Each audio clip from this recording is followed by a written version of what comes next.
The dips in the stock market and announcements of tariffs have a lot of local workers concerned for the future. However, a financial expert that we spoke with says it is not time yet to panic. NBC4's Anna Hoffman joins us now with a look at how this is impacting people in Ohio and more advice on how to handle it. Anna?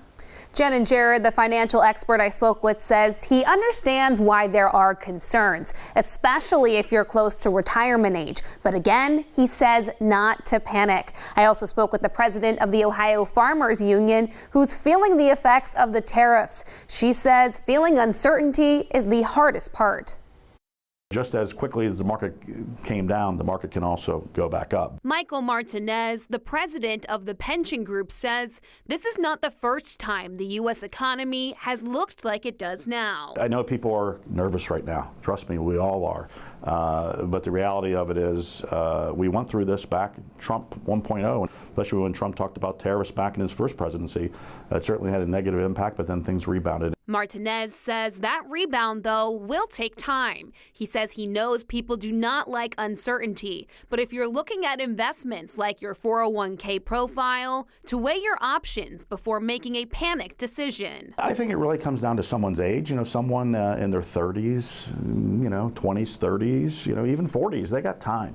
They can stomach this up and down, but it's someone that's, let's say, 5 years or away from retirement, maybe they get a little more conservative. An industry taking a hit from President Trump's latest round of tariffs are farmers. Bryn Bird, the president of the Ohio Farmers Union, says uncertainty about the future has been their biggest challenge this year. Farmers really rely on stable marketplaces and fair trade when we are moving forward and planning our season, planning crops and deciding, what our business model is going to be for the year. And the problem is this timing is right now. Bird says they have already had funding cuts, and the retaliatory tariffs are the biggest threat to their business. I think one of the other things that is just concerned is that whenever this has been happening, we see Brazil and Argentina just really taking those marketplaces, and they are excited to grow. Every year we go through something, whether it's a weather crisis, whether it's an economic crisis, whether it's inputs.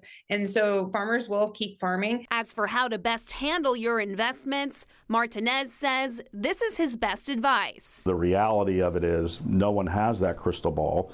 I would tell people, stay put where they're at. Certainly we're going to have that bumpy ride, but I really would tell people don't panic.